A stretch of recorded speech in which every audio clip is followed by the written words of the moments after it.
Grime is a Soulslike Metroidvania with a striking art style, set in a desolate, almost post-apocalyptic world with some very subtle religious overtones, or maybe not so subtle by the end. Combat is extremely punishing. Your stamina is a huge limiting factor, making it difficult to deal with even the simplest of enemies. Unless, of course, you're able to pull off an absorb, pulling them into yourself and adding their mass to your own. At the start of a game, it feels like enemies always have the upper hand, but later on, you have some pretty good tricks up your sleeve as well. And each zone culminates in a boss. Each boss has its own unique mechanics. They are brutal challenges, but this leads to moments of triumph when you finally understand that combo, when you finally perfectly parry, or when you completely destroy the boss you've been struggling against for the past hour. At first, the platforming is simple. It's a way to get around. But by the end of the game, you're double jumping between grapple points, and then air dashing to complete entire gauntlets without touching the ground, which is a good thing because at that point, the ground's just a bunch of spikes that would kill you anyway. So if you're up for a challenge, I strongly recommend Grime. But now let's get into a few more details on exactly why.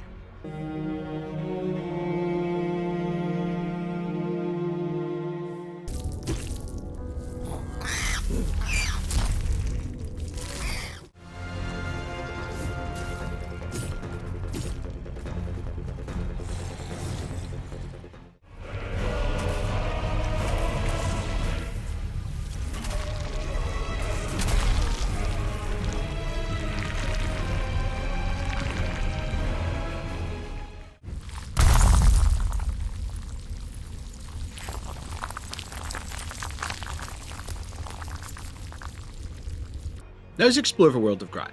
You navigate between a variety of different zones, each of which culminates in a boss fight. You start in a cave, before emerging into some open, sand-swept deserts. From there, you find a city populated by rock creatures, always talking about those carven. Then you move on to places that are more fantastical, with weird, almost fleshy growths, ostentatious palaces, and even a city that might just be dedicated in your honor. Now, most of these biomes are visually unique, and they contain a lot of different enemies. Some of them use a dull gray color scheme, others are bright and vibrant, and as such, the enemies often reflect the scenery. You might find dull gray rock enemies in the dull gray rocky zone, but in the vibrant fleshy plant zone, you're going to find vibrant fleshy plants. And yes, they're just as horrifying as you imagine if you happen to be listening to this video rather than watching it. Now, in comparison to many other Metroidvanias, I found Grime to be more of a linear experience, where I rarely needed to backtrack, which is good because there isn't really fast travel, at least not for your first playthrough. Some of the zones are connected by gateways, which sort of acts as fast travel, but this is pretty limited. So, for the most part, if you want to get from place A to B to C, and then go back from C to A, you're going to need to walk. This makes things feel very tactile as you're covering distance to progress, but it also means backtracking can be a bit tedious. And after you explore a few zones, you might have some questions about the game's lore and setting. Why are the Carven so driven to disfigure their bodies in an attempt to copy the Formbringers? What's your role here? Are you this world's destroyer, or its salvation? Well, ultimately I don't really have any answers as I kind of struggled to follow the lore. There's cryptic lore that's cool because each episode is self-contained and therefore easy to follow. There's cryptic lore that slowly weaves itself together into a complete picture by the end of the game. And then there's this, where I feel like either I missed something along the way, or there just aren't any answers until you've beaten the game multiple times. But if you're looking for something atmospheric to set the stage, then Grime's world absolutely does the job. But how do you interact with this world? Well, by platforming. And at first, your platforming is pretty limited. There's a few places that you'll encounter things that are annoyingly out of reach, but for the most part, it's progress forwards and you have the tools to get wherever you need to go. With each zone, your toolkit grows. And as a result, the platforming gets more complex. And so, around the midpoint of the game, I found the platforming to be pretty frustrating. This was about when Grime started throwing retractable platforms at me, and sometimes the timing almost felt a little malicious. But I pushed through it, and as I continued, my toolkit grew. I got the ability to grapple to various points, to do a double jump, to do an air dash, and this was immensely freeing. I went from feeling slow and grounded to flying through levels without touching the floor. which by this point was very much a good thing, because much like my favorite Metroidvania, Ori and the Blind Forest, by the end of the game the floor is lava, or a giant field of spikes that's just going to kill you anyway. And so by the end, I was really happy with how the platforming felt. It was fluid, I was powerful, and better yet, I felt like I earned it. In no small part due to the fact that towards the middle, it really was a struggle. This game is far more than just a puzzle platformer. After all, it's a Soulslike Metroidvania. So there's going to be a lot of enemies to fight, and you have a stamina bar. Now early on, stamina was extremely scarce, which made it difficult to confront and quickly dispatch foes. However, Grime has an extremely strong parry system. For many enemies, a single parry is not only going to counter an attack, but it allows you to absorb the enemy's mass into your own, increasing your experience and defeating the foe instantly. This is also true on bosses, where many of their attacks are parryable, and this deals massive damage to the boss or might even temporarily or permanently disfigure them. You can even parry ranged projectiles, labeling them return to sender in the process. But some enemies, such as the imposing jaw crabs, have protected health. This health cannot be absorbed. And also, some boss attacks which glow red are unblockable, which is where you have to use your stamina to dodge, or position carefully, because as it turns out, even if an enemy has protected health, you can still use a well-timed parry to deflect their attack and avoid damage.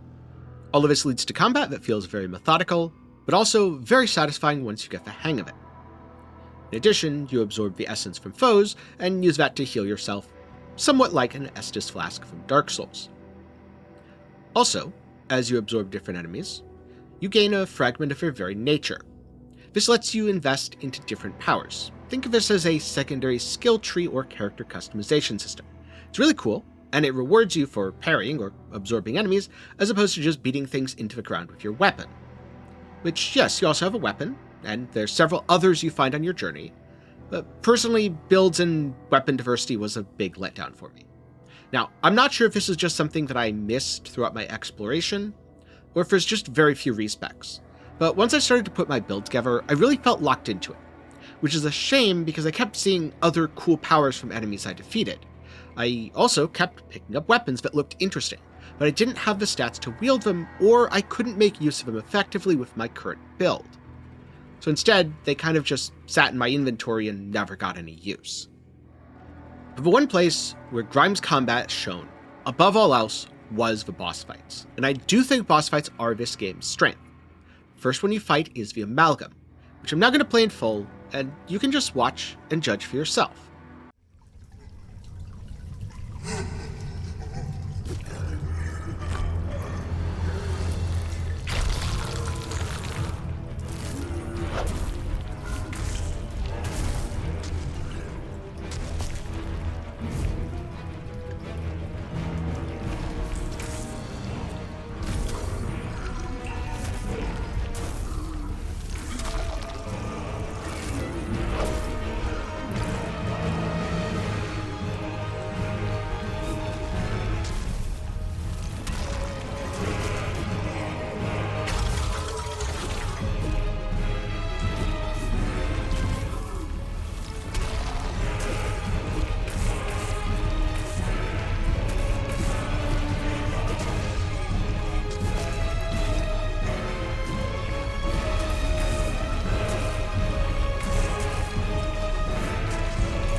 Now from here, it only gets harder, because each boss has their own unique mechanic.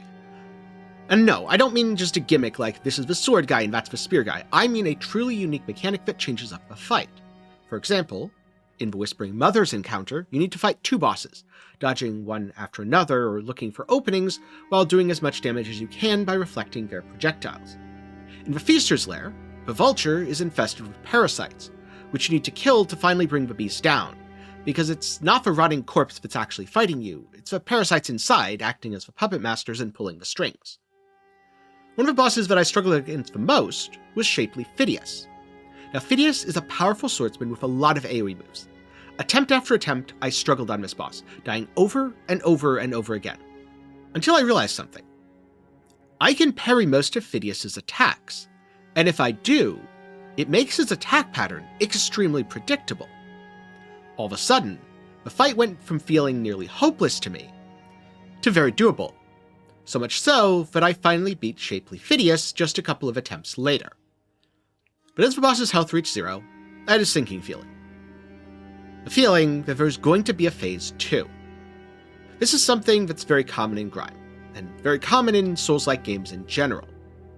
And sure enough, Shapely Phidias does have a Phase 2, where his dying torso attempts to take you down at all costs. You just have to avoid it and he runs out of health quite quickly. And this is where the game really impressed me, because I love this approach. In far too many games, Phase 2 feels like, oh, I was holding back before, but don't worry, this isn't even my final form, get ready for Phase 3. It feels cheap, like the game's cheating, because after all, when your health reaches 0, you die, so why doesn't the boss die when their health reaches 0? Whereas in Grime, Phase 2s feel like they belong. It could be the desperate attempts of a powerful enemy to take you out at all costs, even if they know they're going to die in the process. It could be the fight simply revealing to you the nature of a parasite-ridden corpse. All of these fights have a second phase that makes sense because it's tied to the nature of the enemy. And so with that knowledge in hand, I proceeded through boss after boss, traveling ever upwards through increasingly bizarre zones, until I finally reached the end of the game, and then got the bad ending. Yep, 10 out of 10 would get the bad ending again. Well, first up, the world and exploration are good. I like the way each zone flowed together. Especially when progressing, it felt good to walk from point to point. But the lack of fast travel did make backtracking, in the cases where the game requested it, a bit of a chore. So I kind of ended up beelining towards the end of the game. Instead of going back to look for secrets or exploring extra areas, I simply didn't want to spend the extra time walking back after I found the cool stuff. On the other hand, the platforming was great. I was a bit mixed at first, but as I got more tools and as things opened up, there was a great mastery curve, and it felt amazing to master the mechanics that had been frustrating me before. Likewise, I'd say combat's good. Yes, stamina is very restrictive, but that made it feel all the better to pull off perfect parries, since those don't cost any stamina. I just wish I'd been able to swap my stats and powers more frequently to try different builds. I really love being able to customize my build a bit to take on different bosses. And speaking of, how are the boss fights? Excellent. Grime has amazing boss battles. Each has its own unique mechanics, and this is one of the rare games where I was actually looking forward to the Phase 2 instead of dreading it. That said, while I found the boss fights to be excellent, they definitely lean towards the harder side of things, to the point where on a couple of the optional side bosses I found, the difficulty was overwhelming and I either had to come back later after leveling up, or in the case of one I gave it a pass entirely. So if difficult boss fights aren't your thing, this really isn't the game for you. But overall, I like the sense of atmosphere that Grime has, where each of the zones felt truly different and were in many ways a reflection of a boss at the end. I liked that the platforming reminded me of Ori and the Blind Forest, which to this day is my favorite Metroidvania.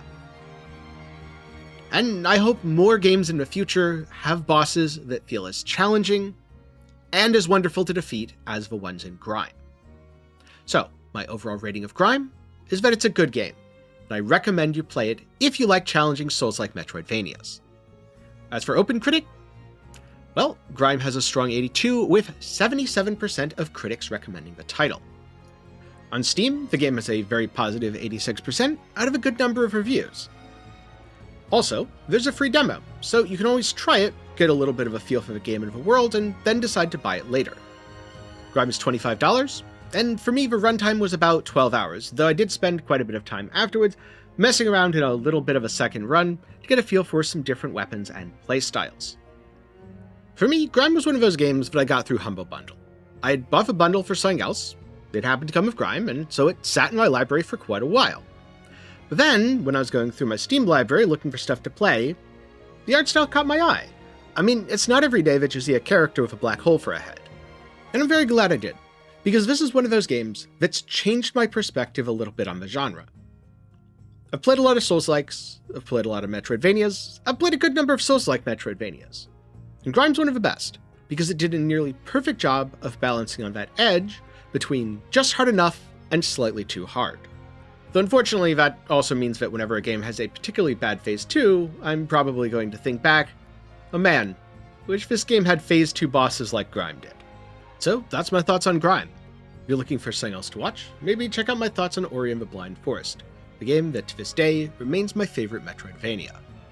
On the other hand, if you're looking for more reviews, maybe for games that are similar, or maybe for games that are completely different, do be sure to get subscribed, leave a like while you're down there, and ring that notification bell. For now, I'm going to get going, but thank you very much for watching to the end. I'm glad you enjoyed, and I'll see you in the next one.